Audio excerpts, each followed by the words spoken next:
السلام عليكم ورحمة الله وبركاته. أهلا ومرحبا بكم في ندوة اليوم بعنوان أساسيات بناء استراتيجيات التداول.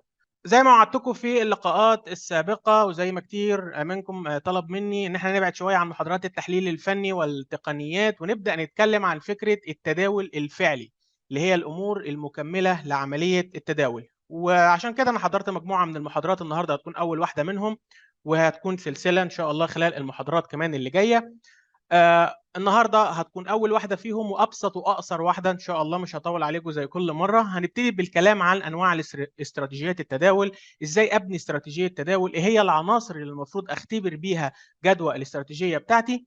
ومن خلال المحاضرات الجايه هنتكلم اكتر عن اداره المخاطر وخطه اداره راس المال. هنعمل محاضره عن كيفيه التداول اليومي، ازاي تكون فكره عن تحركات السوق يوم بيوم وتشتغل دي تريدنج، ازاي تتابع بشكل يومي وتبص على المفكره. تعال نبدأ نتكلم دلوقتي على طريقة المتاجرة. طريقة المتاجرة أو استراتيجية التداول دي الأداة اللي أنت بتستخدمها عشان تتاجر في السوق. أيا كانت الأدوات اللي أنت بتستخدمها، سواء كان تحليل فني بتقنياته، سواء كانت الكلاسيكية الابتدائية، أو كانت تقنيات معقدة، أو كانت استراتيجيات آلية واكسبرتات تداول كمان، مش هتفرق. المهم أنت بتعرف تستخدمها إزاي. لازم يكون عندك استراتيجية وطريقة محددة قبل ما تبدأ تتداول في السوق. لازم تكون عارف أنت عايز إيه من السوق، ولازم تعرف السوق يقدر يديك إيه.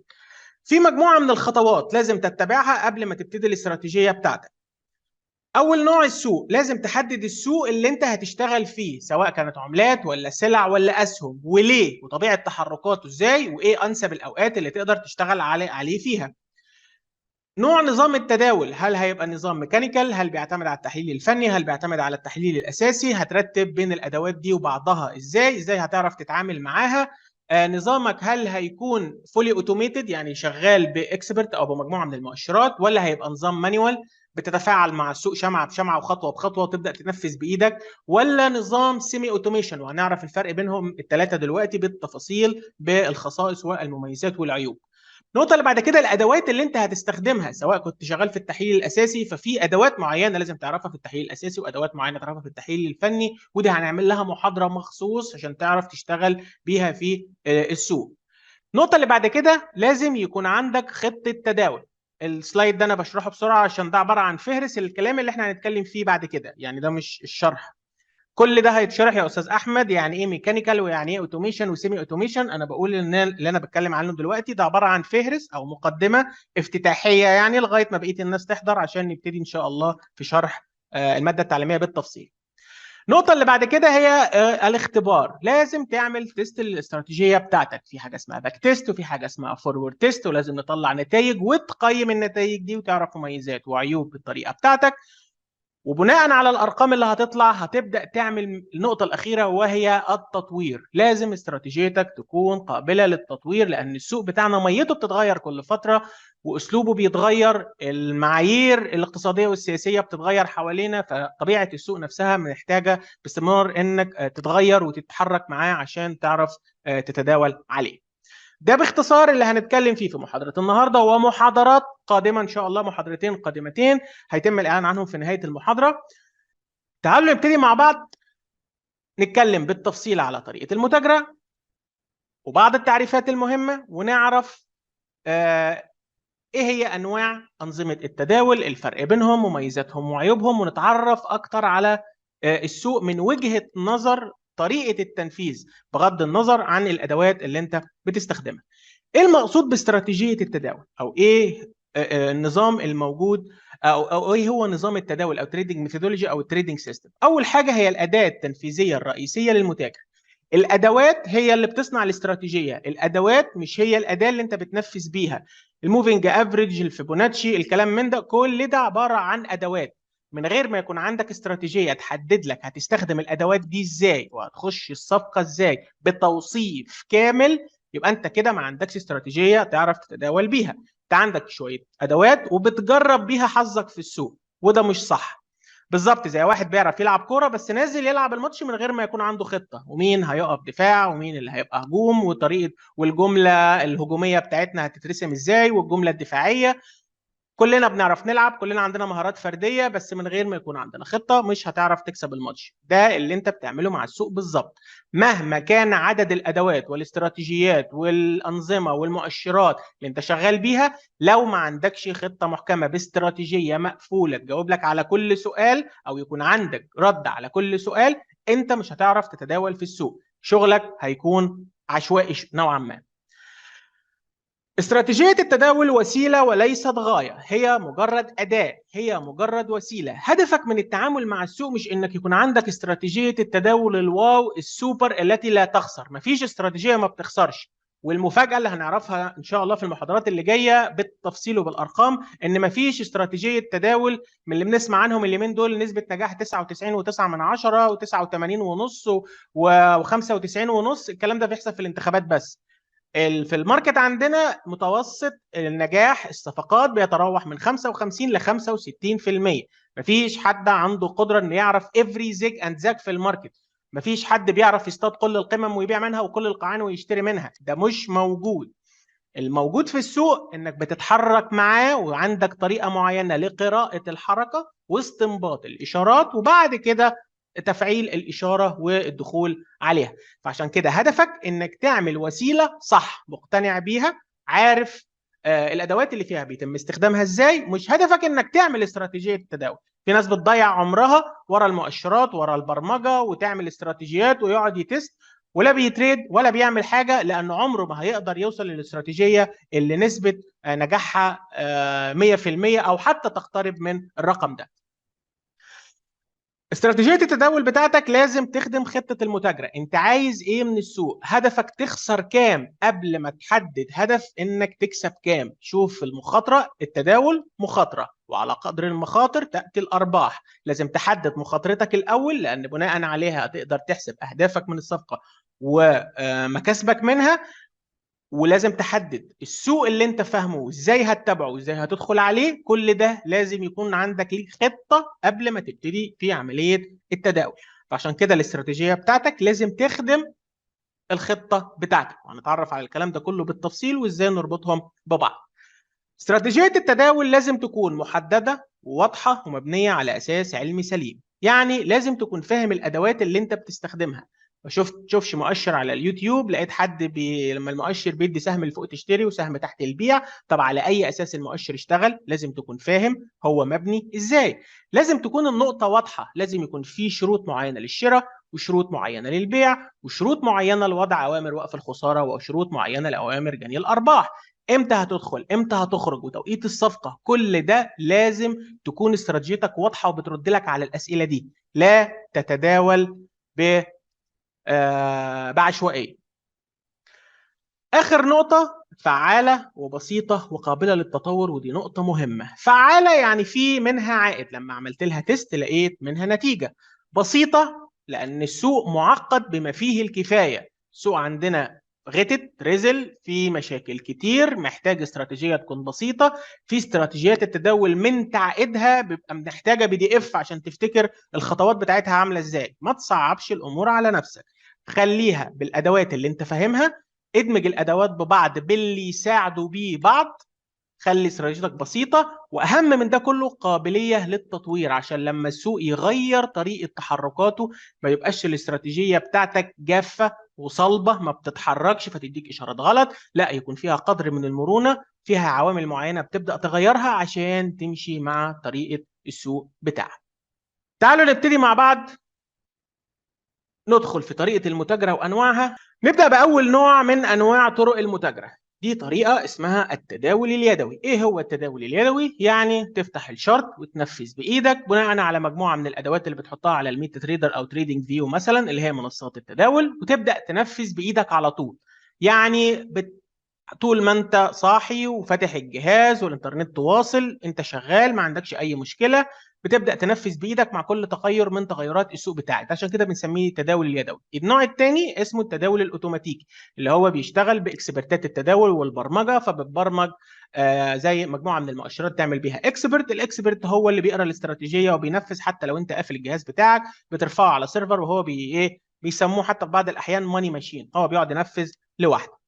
طيب تعالوا نعرف ايه مميزات وعيوب التداول اليدوي. اول حاجه، اول ميزه فيه انه يعتبر بوابه الدخول الى عالم التداول.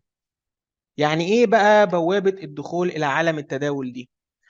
اي حد بيبتدي تداول في السوق لسه مش عارف يعني ايه ميتا تريدر، لسه بيقول يا هادي، لسه بيبتدي، اكيد مش هيجي في دماغه فكره البرمجه وفكره المؤشرات ويقعد يجيب مؤشرات خارجيه ويغير في الاعدادات والبارامترز بتاعت كل مؤشر عشان يخش يتداول. لا، هو بيفتح الشارت، بيتعلم شويه شموع على موفينج افريج، على دايفرجنس، على كم نموذج من النماذج الفنيه، ادوات بسيطه جدا، وبيبدا ينفذ.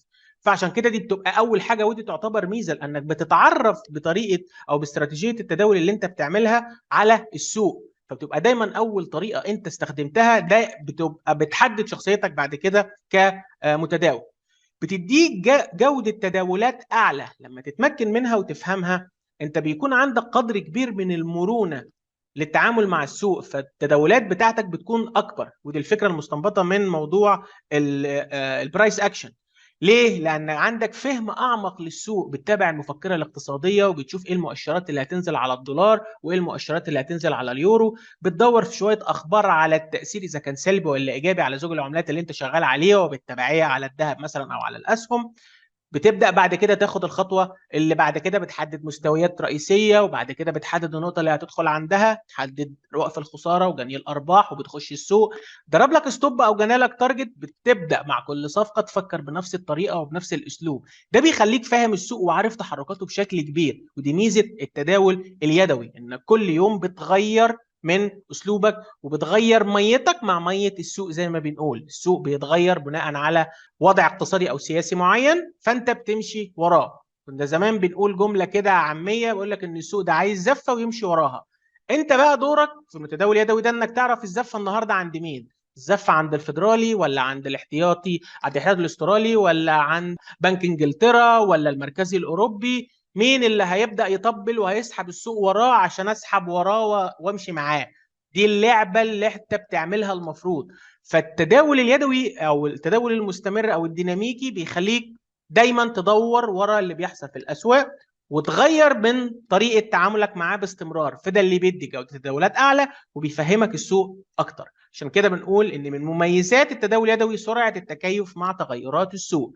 فجاه السوق قلب، حصل مشكله سياسيه او اقتصاديه او خبر طفى كده على الوش بوظ الدنيا كلها، هعرف اتدارك الامور وابدا اغير وجهه نظري. بدل ما كنت بدور على شراء ادور على بيع، بدل ما كنت بدور على بيع ادور على شراء، او يبقى الوضع غير واضح فالنهارده مفيش تداول وهقف اتفرج مش هعمل حاجه.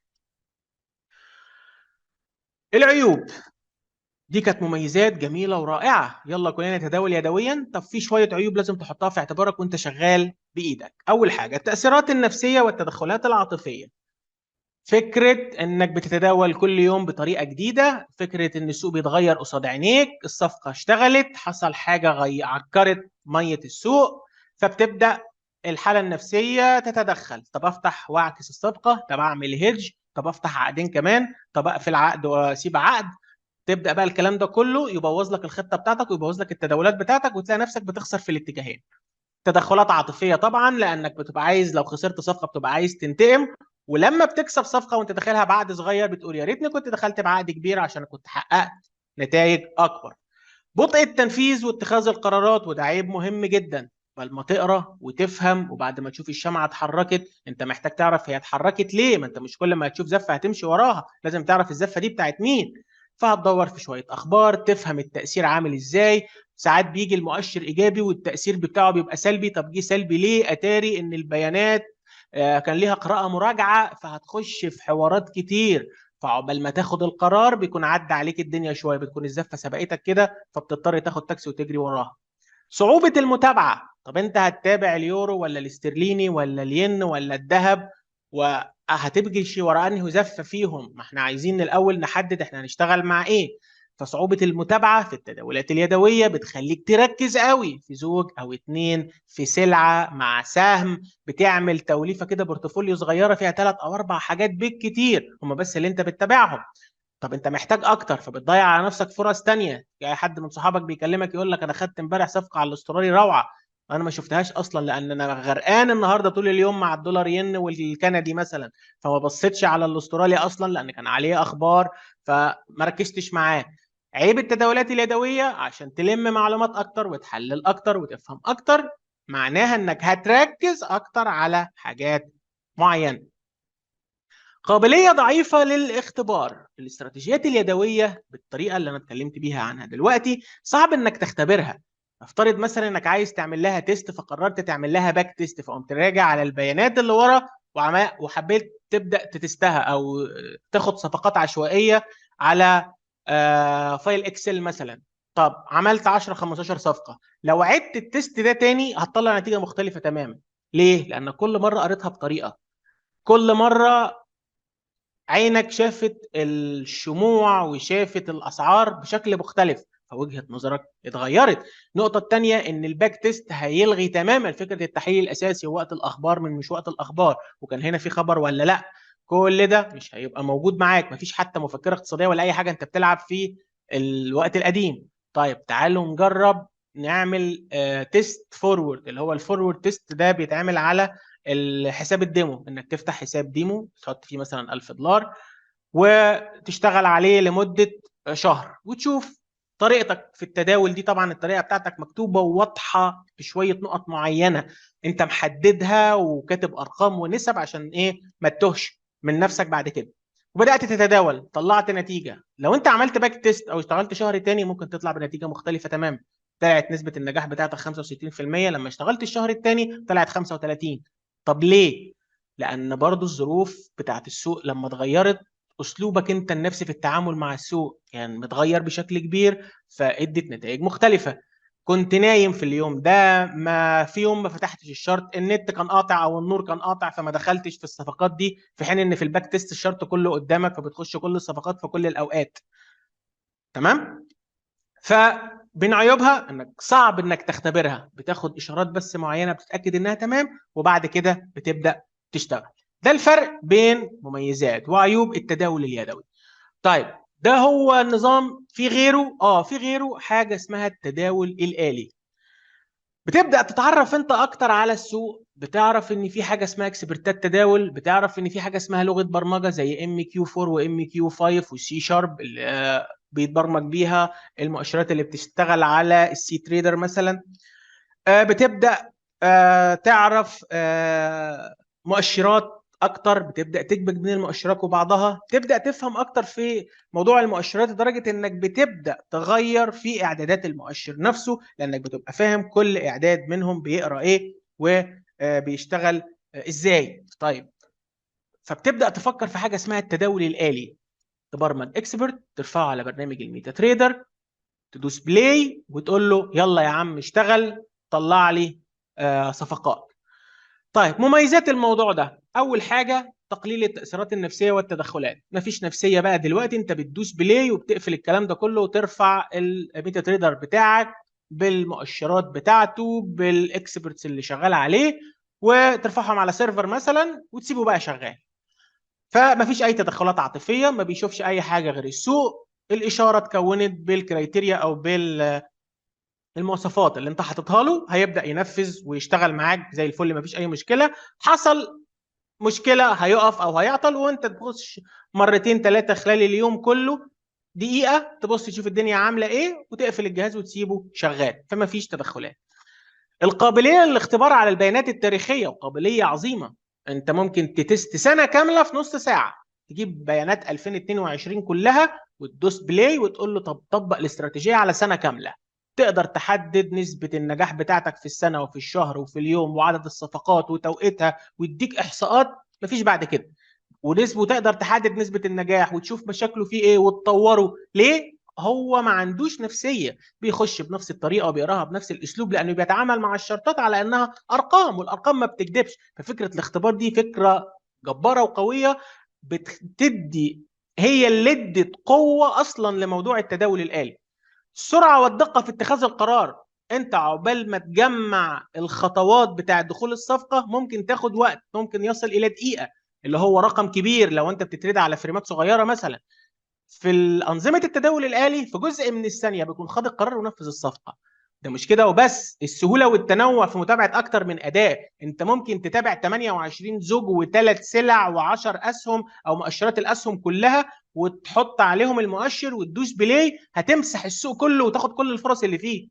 ليه؟ انت مش محتاج وقت خلاص، مش هتقعد تقرا كل ده. انت حطيت الكرايتيريا بتاعتك، او حددت طريقه الدخول وطريقه الخروج وطريقه قراءه الشارت وايه هي الاشارات، عملت لها عمليه برمجه، فحطيت كل ازواج العملات اللي انت عايزها، وحطيت السلع اللي انت بتحب تتداول عليها، الذهب والفضه والنفط مثلا، حطيت مؤشرات اسهم امريكيه زي ستاندرد اند بور وناسداك وداو جونز، حطيت كل ازواج العملات اللي هم ال 28 زوج كلهم بالكروسات بكله، ودوس بلاي، يلا امسح لي الماركت كله وهات لي كل الاشارات اللي فيه، وتيجي بعد مثلا اسبوع ولا حاجه تبص على الشارت وتشوف الصفقات، يا حسابك مضروب في ثلاثه يا اما حسابك متمارجن.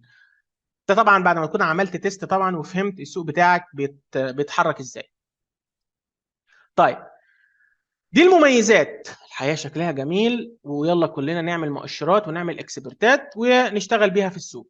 طيب، في حاجه على الناحيه الثانيه مهمه جدا اسمها العيوب. التداول الآلي ليه عيوب كتير وحساسه جدا وصعبه جدا. اول حاجه الاخطاء التقنيه. خطأ صغير في الكود بتاعك قرا لك الماركت غلط، حصل ضجة ما، بالسلامة كده الصفقات كلها في الخسارة. محتاج تحديث مستمر. السيرفر ممكن يعطل، يوم يجي تداول يجي في اجازه مثلا، فالسوق سيولته تتلخبط، شمعة سبايك فوق وتحت مع سليبج من شركه الوساطه عكت لك الدنيا فاديتك اشارات غلط.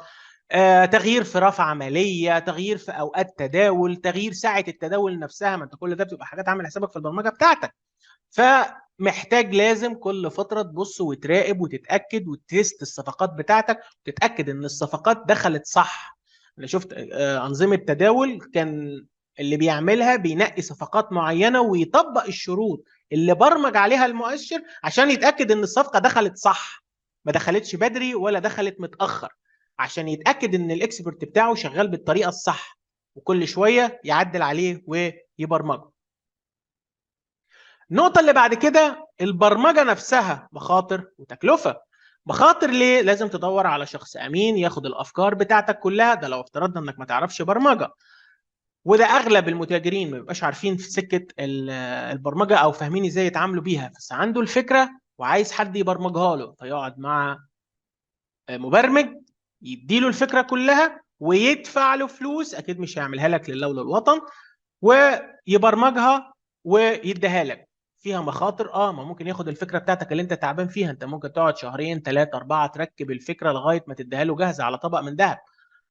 في نفس الوقت هو مش هيعملها لك ببلاش، هياخد فيها فلوس، ولما يحصل فيها مشاكل من المراقبه للاستراتيجيه ولقيت فيها مشاكل وحبيت تطورها او تغير في اعداداتها، هتدفع فلوس برضو عشان تبدا تعمل استراتيجيه صح بتكسب. النقطه الاخيره ودي نقطه قويه جدا، ان 90% أو يمكن أكتر من أنظمة التداول الآلي بتعتمد اعتماد كبير على التحليل الفني، على الرسوم البيانية، على الشموع والأسعار والإغلاق والافتتاح، فما بتشوفش إيه اللي بيحصل في السوق. وبعض أنظمة التداول مؤخرا بدأت تضيف بيانات من المفكرة الاقتصادية، بس عايز أقول لك إن السوق بتاعنا كان بيتأثر الفترة اللي فاتت بأخبار سياسية واقتصادية بره موضوع المفكره او بره موضوع البيانات الاقتصاديه. طب هيعرف منين ان خطاب جيروم باول اتكلم فيه بطريقه بان انه دوفش شويه وخايف عشان كده السوق نزل؟ هيعرف منين ان بوتين بيهدد ويتوعد لاوروبا والعقوبات والحاجات دي كلها؟ كل ده ما يعرفش عنه حاجه. ما يعرفش ان في اعصار هيحصل فاسعار النفط زادت عشان نقلات النفط هتقف في المحيط. المؤشر مش هيعرف الكلام ده كله. دي كلها معلومات لازم انت تضيفها، لازم انت تركز فيها وتضيفها للمؤشر، حتى تضيفها عن طريق تدخلات منك، لكن هو مش هيقدر يتبرمج على ده، مش هيقرا اخبار ويقرا كل حاجه.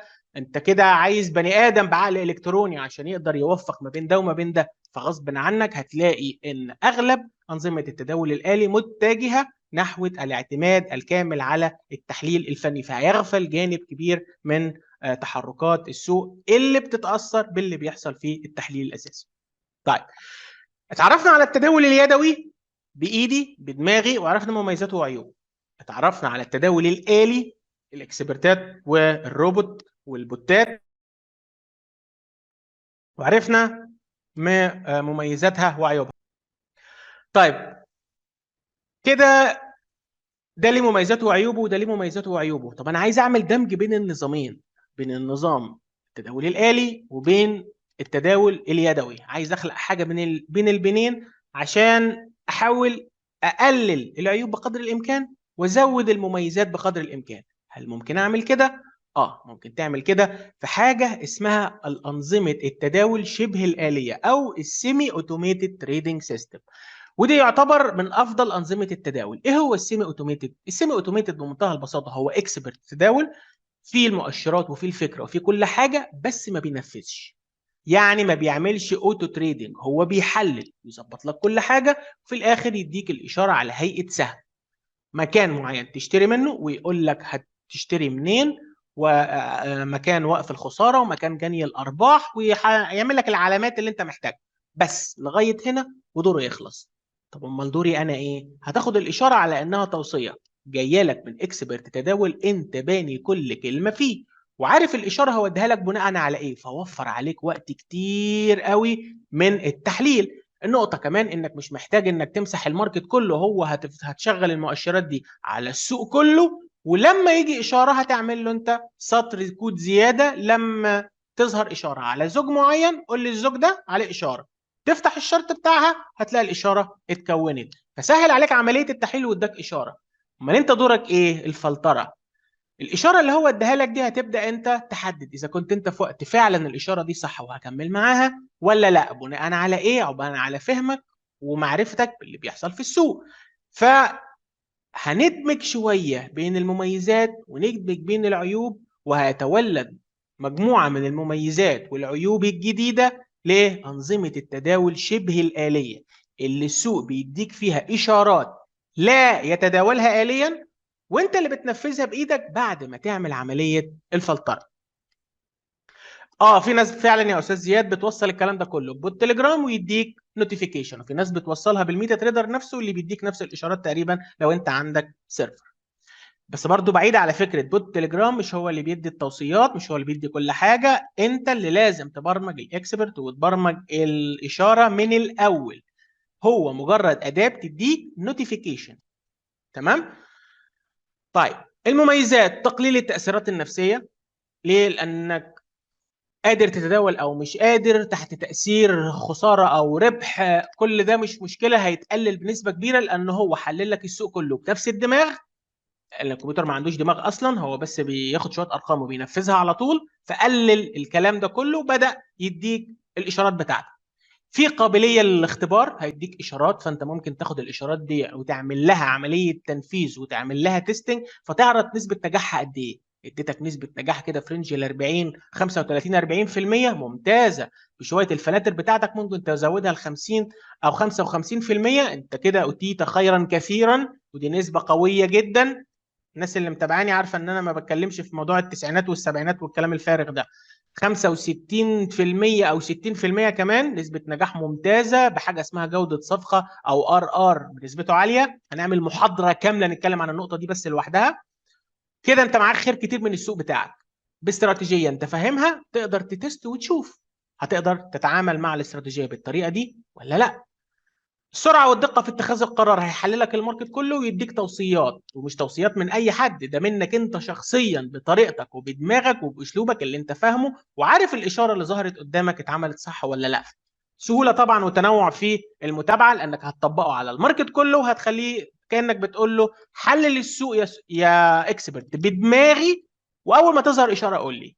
كانك بالظبط شغلت عندك سكرتير، بس انت اللي بتاخد القرار اولا واخيرا. جودة تداولاتك هتكون أعلى. ليه؟ لأنك هتتكيف بسرعة مع تغيرات السوق. النهارده بيانات الدولار جاية سلبية، فأنا مش هخش شراء دولار في أي زوج، فلو الإكسبرت ما قراش الكلام ده كله وما وصلوش الخبر ده وده اللي بيحصل واداك إشارات شراء، مش هتدخلها، هتستنى لما يديك إشارات بيع. فأنت اللي عملت عملية الفلترة بناء على المعلومات اللي أنت استقيتها من الماركت، فقدرت تفلتر الإشارات وتحصل على جودة التداولات بتاعتك بشكل عالي. ليه؟ عشان امكنك انك تستفيد من التحليل الاساسي ومتابعه الاخبار ومتابعه المستجدات اللي موجوده في السوق بتاعك، فقدرت تفهم الماركت فيه ايه، وبناء عليه عملت عمليه الفلتره اللي كان ما يقدرش يعملها نظام التداول الآلي لوحده. العيوب هي تقريبا نفس عيوب أنظمة التداول الآلية. النقطة الأولانية الأخطاء التقنية، بس العيب هنا مش قوي قوي زي اللي موجود في أنظمة التداول الآلي. ليه؟ لأنه ما بينفذش. لو حصل خطأ تقني وقرا الإشارة غلط فجأة وأنت بتبص على التوصية اللي هو مديها لك، ما أنت مش هتنفذها عمياني، اداك سهم اللي فوق هتشتري وأنت مغمض، هتبص على الإشارة نفسها فجأة لقيتها في مكان غلط، ما هو أنا اللي عامل الاستراتيجية بإيدي. كده الطريقه دي معكوكه، الاشاره فيها مشكله، لا انا هراجع الاكسبرت من الاول. فهو الاخطاء التقنيه من العيوب بس محدوده التاثير، لانك هتقدر تلقطها بعينك ومش هتخش الاشاره وهتوقف عمليه التداول بتاعتك. المراقبه والتحديث المستمر، لانك لما يديك مجموعه من الاشارات هتضطر تدرس كل اشاره كل فتره وتتاكد انه بيديها لك في المكان الصح، عشان تخاف لا تكون طبيعه حركه السوق اتغيرت فاثرت بشكل سلبي على الاستراتيجيه بتاعتك. التنفيذ قد يكون أبطأ، هو أسرع من اليدوي بس أبطأ شوية من التداول الآلي. أنت بتمسك العصاية من النص، فده برضو ممكن نعتبره عيب بس محدود التأثير. مع فهمك لطبيعة الحركة بتاعة الماركت هتلاقي نفسك بعد كده التداول بتاعك بدأ تداولاته تزيد، بس هيبقى سرعته أكتر بكتير من إنك تتابع بطريقة التداول اليدوية فقط. النقطة الأخيرة فكرة البرمجة. الفكرة بتاعتك عشان تبرمجها وتديك إشارة بناء على المعايير اللي أنت حطيتها في السوق، ده بيحتاج مبرمج شاطر وأمين عشان تقدر تبرمجها صح، وبرضه موضوع التكلفة لأن محدش يعمل لك الكلام ده ببلاش.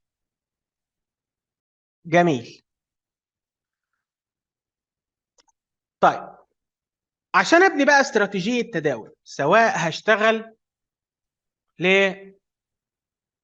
لنظام تداول آلي أو نظام تداول شبه آلي أو حتى النظام اليدوي، في عندي شوية حاجات لازم تكون عندي افهمها وابدا بعد كده ادور عليها واتعلمها. ايه هو اول حاجه؟ اول حاجه ادوات التداول الفرديه، النظريه، منهجيه التداول. دي هي المعضله بتاعت كل الكلام ده. اكيد كلنا سمعنا عن حاجه اسمها نظريه اليوت، التحليل بالهارمونيك، نظريه جين، المؤشرات الفنيه، طريقه توم دي مارك، دايفرجنس بتاع الار اس اي، طريقه الاستوكاستيك مع الار اس اي، طريقه الدمج بين الفيبوناتشي مع الفوليوم بروفايل، طريقه الاس ام سي، طريقه الاي سي تي. كل دي نظريات، تمام؟ حاجات كتير. هي دي الفرضيه والنظريه اللي انت هتشتغل عليها. ده بيفترض فرضيه معينه. اليوت افترض ان السوق بيتحرك في موجات، الموجات تتقسم الى قسمين: موجه دافعه وموجه تصحيحيه. الموجه الدافعه بتتكون من 5 موجات: الموجه 1 و3 و5 دافعه و2 و4 تصحيحيه. الموجه التصحيحيه الكبيره اي بي سي، الاي والسي دافعه والبي تصحيحيه. التركيب الداخلي لكل موجه، نسب فيبوناتشي بتاعت مستهدفات كل واحده. دي كلها اسمها الفرديه والنظريه. لازم تدرس الكلام ده كله وتقتنع بيه عشان تعرف ازاي تبقى موجود تستخدمه. في ناس بتستخدم الاستراتيجيه ككل كما انزلت، وفي ناس بتستخدم طريقة تانية أو أسلوب تاني، ياخد جزء من النظرية يدمجه مع جزء تاني ويبدأ يستخدمه. الفيبوناتشي نفس الكلام، الهارمونيك نفس الكلام، السبورت والريزيستنس نفس الكلام. لازم تكون فاهم أنت بتتعامل مع السوق إزاي. تمام؟ ده هو فكرة النظرية. شو اسم النظرية؟ أنا ما بتكلمش على اسم نظرية معينة، دي كلها اسمها نظريات. ما كتير جدا هتلاقي على اليوتيوب أنا شارح طرق تحليل كتير ونظريات كتير. استخدم مش اللي تعجبك شكلها او يعجبك صاحبها او تعجبك رسمتها، اشتغل اللي انت فاهمها وعارف تقرا بيها السوق. في ناس كانت مغرمه جدا باساليب جان ومفيش ولا واحد فيهم بيعرف يطبقها، معقده وطريقتها مش واضحه وفيها مشاكل. افهمها الاول وبعدين طبق واشتغل بيها في السوق. في ناس بتشتغل بإليوت ويخسر وانت بتطبقها غلط. استنى، افهم النظريه الاول واعرف ازاي بتتحرك واعرف ازاي بتترسم على الشرط وبعد كده اشتغلها. اشتغل بالطريقه اللي انت فاهمها. في محاضرات كنت عامل محاضره سابقه كان اسمها استراتيجيات التداول الحر، انا اثبتت لكم فيها ان كل استراتيجيات التداول بتقرا السوق بنفس الطريقه، بتوصل لنفس النتيجه في الاخر. كلها جايه من مدرسه شارلز داو من 1902. الفرق ان كل واحد بيقراها بدماغه بمؤشراته بمعتقداته الخاصه. انت افهمها بطريقتك وبعد كده ابدا نفذ في السوق. انصحكم تشوفوا الاستراتيجيه دي. طيب، النقطة اللي بعد كده قابلية الاختبار وطريقة الاختبار. يعني ايه الاختبار؟ لازم تتست الاستراتيجية بتاعتك، وعشان تعرف تعمل لها تيستنج لازم تكون عندك شروط واضحة. هدخل الصفقة إذا حصل 1 2 3 4، هخرج منها إذا حصل 1 2 3 4. شكل إشارة الدخول، شكل إشارة الخروج، نسبة المخاطرة، نسبة الربح، لازم تحدد الكلام ده كله.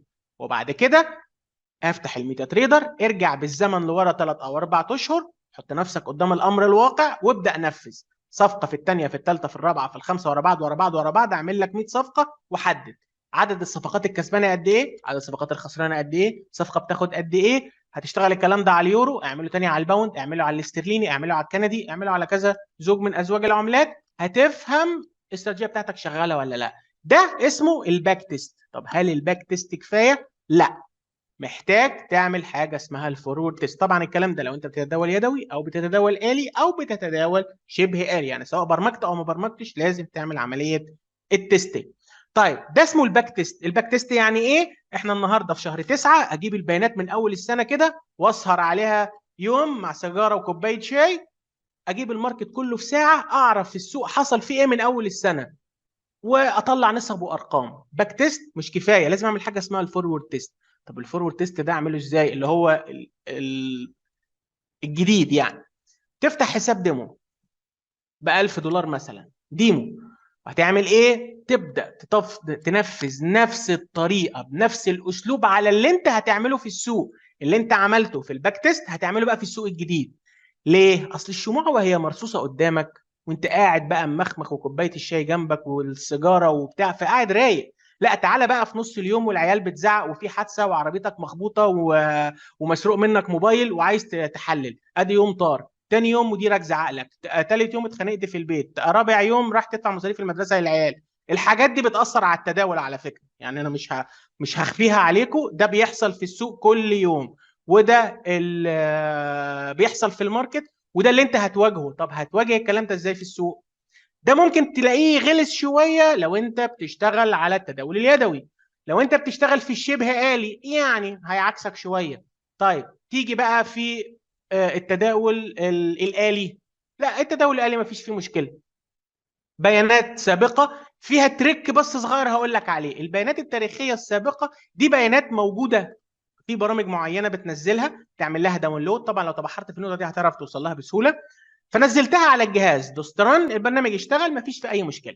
طيب، امال ايه المشكله اللي ممكن تواجهني في الفورورد تيست؟ سيل البيانات اللي بتجيلك هي مش متسجله على الجهاز، دي بتجيلك من الانترنت.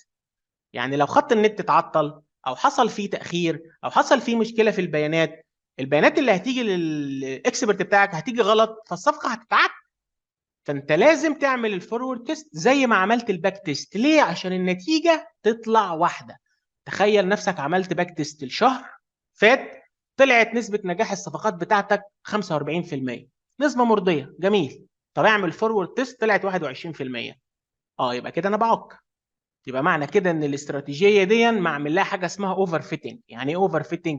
يعني ما بتشتغلش الا لو كل حاجه مظبوطه بالشعره.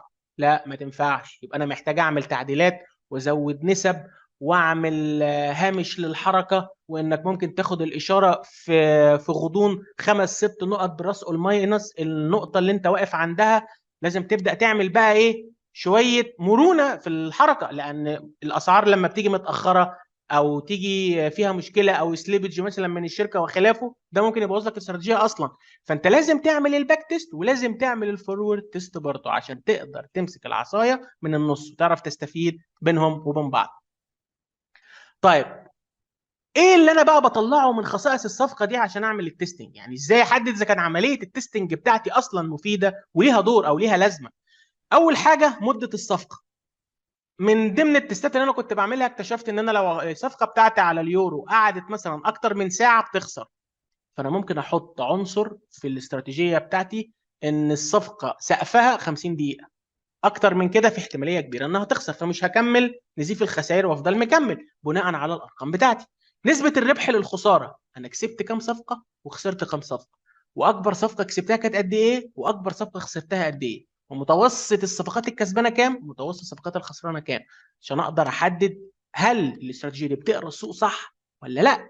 دي اللي بنسميه ربحيه نظام التداول. النقطه اللي بعد كده آلية وضع وقف الخساره. هو بيحط وقف الخساره ازاي؟ هل على بعد منطقه معينه او نسبه معينه من الحركه؟ هل على اقرب قمه او قاع؟ هل في مؤشر ما هو اللي بيحدد لي، زي الناس اللي بتستخدم الاي تي ار مثلا، زي الناس اللي بتستخدم البولينجر في آلية وضع وقف الخساره؟ في آليات كتير، فانت هتنقي اي آلية منهم لوضع وقف الخساره بتاعك. في انظمه تداول بتبقى كامله مكمله، زي الفيبوناتشي مثلا، او زي انظمه الهارمونيك، لما النموذج بيتكون بتحط وقف الخساره بتاعك في نقطه معينه هو بيحددها لك، او زي اليوت بتحط على بعد مسافه معينه في فيبوناتشي. ففي انظمه تداول بيبقى ليها امر وقف خساره معين بيتحط عندك على الرسم، بس احيانا آلية وضع وقف الخساره انت اللي بتحطها، فعلى اي اساس هتحط الآلية دي ونسب نجاحها او خسارتها قد ايه. النقطة اللي بعد كده خطة المتاجرة. الخطة بقى اللي هتشتغل عليها، هتتريد امتى وهتتريد ايه. ما تجيش تقول لي اليورو دولار وهشتغل فيه الفجر، ما ينفعش. هو بيشتغل من الساعة 10 للساعة 5. لا اليورو ولا الاسترليني ولا الاسواق الرئيسية كلها هتلاقيها بعد الساعة 5 6 شغالة، هتبقى السوق واقع وبالسلامة خلاص، ما هو ما فيش حركة في الماركت اصلا. ما تجيش دلوقتي وتتريد اسهم امريكية، ما هي خلاص بتنام. السوق حصلت الحركة واللي كان وخلاص، وهنشوف الكلام ده دلوقتي. وعلى فكرة انا عامل محاضرة هتلاقيها اسمها توقيتات عمل السوق وكيفيه اختيار صفقات او توقيت الصفقه. ده بيحدد لك كل زوج بيتحرك امتى، وهتختار صفقتك في وقت معين ازاي. ده دايما لازم تحطه في الخطه بتاعتك، لان لو جت اشارات في الاوقات الثانيه السوق بيبقى لسه متلخبط، والسوق الاوروبي لسه ما اشتغلش، فازاي تخش تتريد يورو والسوق اصلا نايم او ميت؟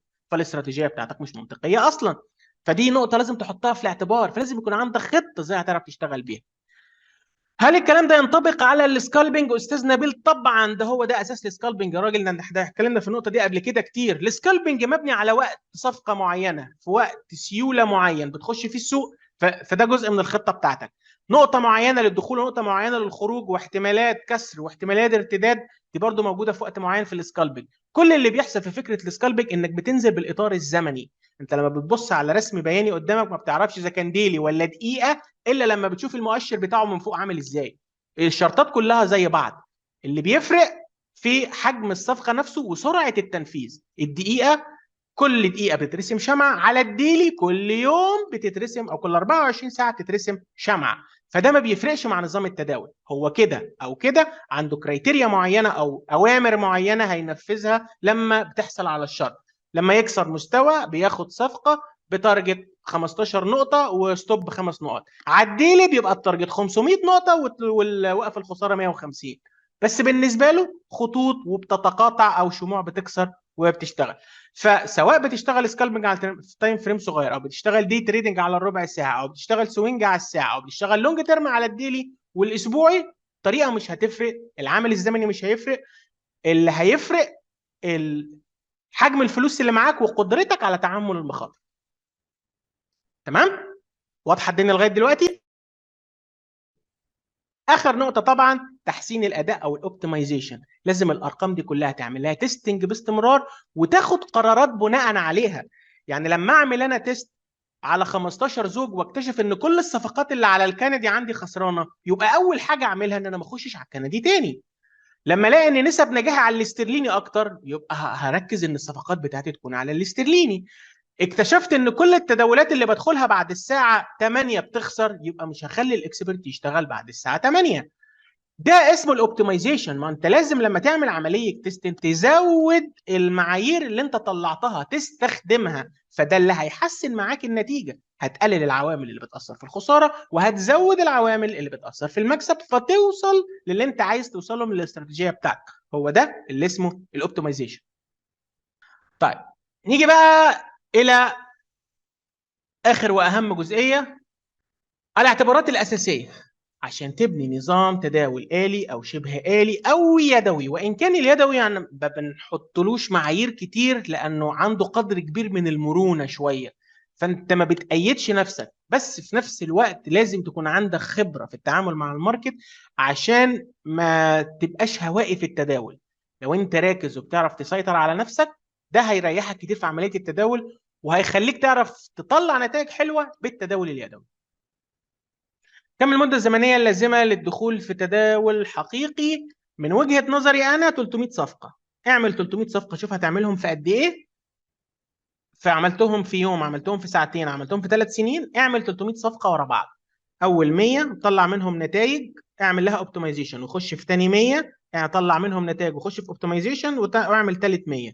لو عملت في الثلاث نتائج، الثلاث ميات ورا بعض نفس النتائج، ابدأ اشتغل، افتح حساب حقيقي. ده وجهة نظر شخصية، فكر فيها وابدأ اشتغل. اول حاجه، لابد من الاعتماد على فرضيه او نظريه معينه او اساس علمي. لازم قبل ما تشتغل تكون عارف انت بتشتغل بايه. انا جالي حد من قيمه 5 6 سنين كده كان مبهور بمؤشر، قال لي انا ما بخشش غير بالمؤشر ده وبتريد فيه، وقعد معايا ظابط فتره زمنيه. بعد كده المؤشر بص بدي اشارات غلط. انا بصيت على المؤشر لقيته مؤشر فوليوم، يعني هو عباره عن توليفه كده من المؤشرات، من الاشارات، بس داخل فيهم الفوليوم بشكل كبير. المؤشر ده غلط اصلا، لان ما عندناش احنا فوليوم في الفوركس. قلت له انت كنت بتتريد ايه؟ يعني هو حاجه بتتقطع قدامك صعودا وهبوطا، وشكلها حلو وبيديك تقاطعات واسهم، بس ده ما بيشتغلش على الفوركس، ده ما عندناش فوليوم اساسا. ده فوليوم تك، واصلا الفوليوم بيتغير من شركه لشركه، فانت شايف حاجات احنا مش شايفينها اساسا. فنوع الفرديه ده مهم جدا، لازم تكون عارف الاداه اللي انت بتشتغل بيها بتشتغل ازاي. فالاعتماد على الفرديه او النظريه المستخدمه في التداول دي نقطه مهمه جدا. لازم تكون معاك اساس علمي صح قبل ما تبتدي. مش شرط تكون استراتيجيه معقده واسمها كبير، ومش شرط تكون حاجه واو، مش لازم يكون معاك دكتوراه في التحليل الفني عشان تعرف تتداول في الماركت نهائي. انت كل اللي محتاجه حاجه مفهومه وحاجه باساس علمي صح. الناس اللي عملت فلوس من السوق ده عملتها بادوات بسيطه جدا. عايز اقول لك ان الدعوم ومقاومات وخط الاتجاه مع موفينج افريج وار اس اي، دول لوحدهم بيغطوا الماركت كله. السوق كله واخد من بعضه. أنظمة التداول كلها يعني طالعة من أو بتضاء من سراج واحد، حاجة واحدة. افهم السوق بطريقتك ونفذ بعد كده بأي أداة، مش هتفرق، بس أهم حاجة تكون صح وتكون فاهمها صح. هل توجد نسبة مخاطرة إلى عائد ثابتة تجريبيا وإحصائيا؟ للاستراتيجية، في استراتيجيات بتبقى ليها نسب عائد إلى مخاطرة. أنا شغال باستراتيجية دلوقتي 1.5 لواحد، بس نسبة نجاح 55%، فبتديني أرباح. فجبت منين الرقم الثابت ده؟ لأن أنا عملت لها تيست على أكتر من 1000 صفقة، فده نسبة النجاح بتاعتها، بس بتشتغل في أوقات معينة وليها شروط مثلا. طيب لو تيجي تقول مثلا في حاجه 10 لواحد، 12 لواحد، و13 لواحد، في ناس قالوا انها عملت تيستنج زي روبرت بريكتر رائد مدرسه التحليل الموجي، بيقول ان وصلت معاه ل7 لواحد، واحيانا بتدي له صفقات 13 لواحد. بس انا ما شفتش الاحصائيه او ما شفتش الارقام او الاساسيات بتاعتها، بس تم الاعلان عنها كده. بس قصاد الكلام ده كله، المعلن ان نسبه نجاح التحليل الموجي، وانا من عشاق التحليل الموجي وبحبه جدا ومنزل شرطته كتير، نسبه نجاحه 20%، 22% تحديدا. يعني كل 100 صفقه 22 صفقه كسبانه، والباقي كله خساره، 78 صفقه غلط، رايحين في داهيه، سوق عكس عليك. فالار ار بتاعتها عاليه، بتعوض نسبه الربحيه الصغيره. ففكره الار ار الثابت او نسبه العائد المخاطره الثابته دي بتتوقف على الاختبار وعدد الصفقات اللي تم الاختبار عليها. وهنتكلم عن الاحصائيه دي بالتفصيل في محاضره اداره راس المال ان شاء الله. المحاضرتين الجايين هتكلم عليها بالتفصيل وبالارقام، النقطه دي تحديدا. ما هي افضل المؤشرات؟ بلاش الغي اسئله التفضيل. في عالم التحليل الفني مفيش حاجه اسمها افضل مؤشر. افضل مؤشر اللي انت بتستخدمه. لكن تقول لي انت بتستخدم مؤشرات ايه، اقول لك بستخدم الار اس اي مثلا، ده من المؤشرات اللي لازم احطها عندي. الموفينج افريج بيوضح لي الدنيا. الايتشيموكو ممتاز كوجهه نظر عامه لتحركات السوق، بس هتستخدمه ازاي ده متوقف عليك. ازاي ممكن نتواصل مع حضرتك؟ طبعا هديك كل وسائل التواصل معايا. اسمع دائما عن تحويل راس المال من 100 دولار الى مليون دولار في العام. هل هذا صحيح؟ والله انا سمعت واحد حولهم في نص ساعه، وسمعت عن حاجات كتير، يعني سمعت عن ده. بس انت لو لقيت واحد من اللي بيحول 100 دولار الى مليون دولار في سنه، عرفني عليه يا ريت، لان انا في امس الحاجه مليون دولار دلوقتي. يعني لو لقيته قول لي، امسكه وقول لي انت فين وانا هجيلك. إذا تغيرت الإطار الزمني هل تغير إعدادات المؤشر أم أن المؤشرات إعداداتها تتطابق كما هي؟ هي الإعدادات المؤشر لما نقول لك مثلا إن مؤشر الماك دي بيشتغل ب 12 26 9، هو بيشتغل ب 12 26 9 إيه؟ شمعة. إعدادات المؤشر بتقاس بوحدة الشمعة، فلو أنت على الدقيقة هياخد شمعة الدقيقة، لو أنت على الديلي هياخد شمعة الديلي، فهو كده كده وحدة قياسه الشمعة، فتغير الإطارات الزمنية زي ما أنت عايز وهو هياخد شموع، مش هتفرق معاه. حاضر، هحط حساب التواصل. هل الربح يعتمد على رأس المال؟ الربح نسبة، فلو انت بتكسب 50% من حسابك مثلا او بتعمل 10% من حسابك في الشهر، فلو حسابك ده كان 100 دولار فانت هتكسب في الشهر ده 10 دولار. لو حسابك ده كان 100 مليون يبقى انت هتعمل في الشهر 10 مليون. ومنتهى البساطة النسبة ثابتة، الكمية بقى متوقفة على رأس مالك طبعا. ايه تاني؟ اريد ان افتح حساب الاسئله الساده الافاضل. برجاء سكرين شوت ايرو الشات دي مش بتابعي بقى كده. خلاص انا خلصت الجزء بتاع الاسئله، نكمل. الاشارات المستنتجه من نظام التداول لابد وان تكون كامله التوصيف، يعني لازم الاشاره بتاعتك بتحدد فيها كل حاجه، ما تقولش الصفقه دي شكلها حلو فهشتري او الصفقه دي شكلها حلو فهبيع. الاشارات المستنتجه بتكون كتير، لازم تعمل حاجه اسمها فلتر، زي ما تستخدم الاتجاه والزخم والسيوله. لازم تحدد معايير التنفيذ بتاعتك، هتسيب الجهاز يتنفذ انت واثق فيه ولا انت هتشتغل شبه آلي، يعني هيديك اشارات وانت تنفذها. لازم تتعلم الدمج بين الالتزام والمرونة، ودي بقى معضلة الكبرى اللي انا بعاني منها احيانا. يعني هحاول انصحكم بيها وانصح نفسي انا كمان في النقطة دي. الالتزام انك لازم تقفل دماغك احيانا في بعض الحاجات، لا انا مش هدخل، لا انا مش هتريد الساعة كذا، لا انا مش هعمل كذا، لازم انا مش هعمل كذا. بس احيانا انت محتاج قدر من المرونه، ان انت قافل دماغك على شراء، بس حصلت حاجات في السوق بتقول ان السوق بيع، وخبرتك في السوق بتقول لك ان السوق مش هيطلع اكتر من كده، فانت تبدا تدور على صفقات بيعيه. طب ازاي وانت الاستراتيجيه بتاعتك بالاشارات بتاعتك بتقول ان هو شراء؟ هتفاضل ما بين المرونه والالتزام ازاي؟ ده بيجي بالخبره، عشان كده انا قلت لك لازم تتريد 300 صفقه. اعمل لك 100 صفقه بايدك الاول قبل ما تنفذ، ده هيخليك تقرا الماركت بشكل اوضح، تحدد نسبه المخاطره وتقدر تتعامل معاها وتبدا توصل للحته دي. الجزء بتاع الدمج والمرونه والالتزام والمرونه والدمج بينهم، دي نقطه فاصله جدا في التداولات بتاعتك. مهما كانت الادوات اللي انت بتستخدمها ومهما كانت بسيطه، ممكن تحقق ربح في السوق ده وتعرف تمشي معاه لو بس عملت الحته بتاعت الالتزام والمرونه. الاختبار على البيانات التاريخيه غير كافي، زي ما وضحنا سواء في اليدوي او في الاوتوماتيك. البيانات القديمه حاجه والجديد حاجه تانية، لازم تعمل فورورد تيست، من غيره انت ما عملتش حاجه. عندك ارقام تعمل عليها اوبتمايزيشن، بس عايز تتاكد انها فعلا حقيقيه. تمام. التطوير وتحسين الاداء، لما تجمع داتا وتشوف الماركت فيه ايه، يا ريت تحط الكلام ده في هيئه اوامر وتديها للسوق نفسه. لازم تستخدم البيانات اللي انت طلعتها من الاختبار او من الادوات بتاعتك بانك تحسن بيها الطريقه بتاعتك.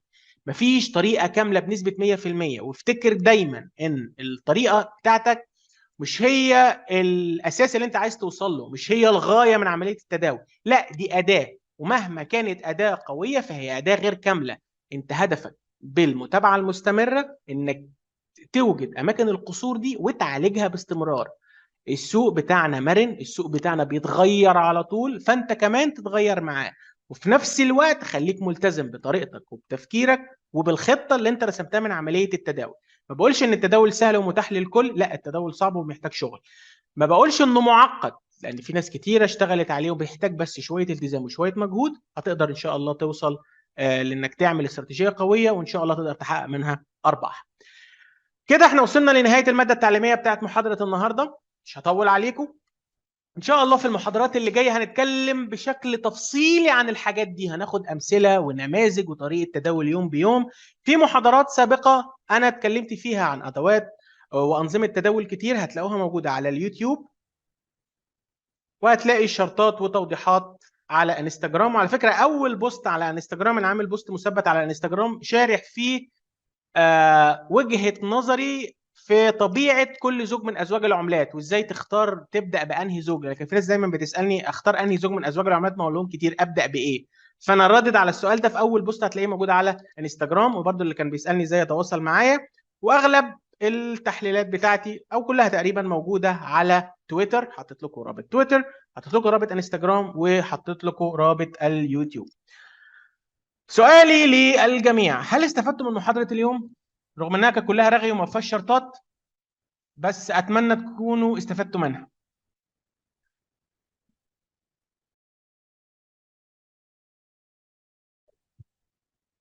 شكرا لكم جميعا على حضور محاضرة النهاردة.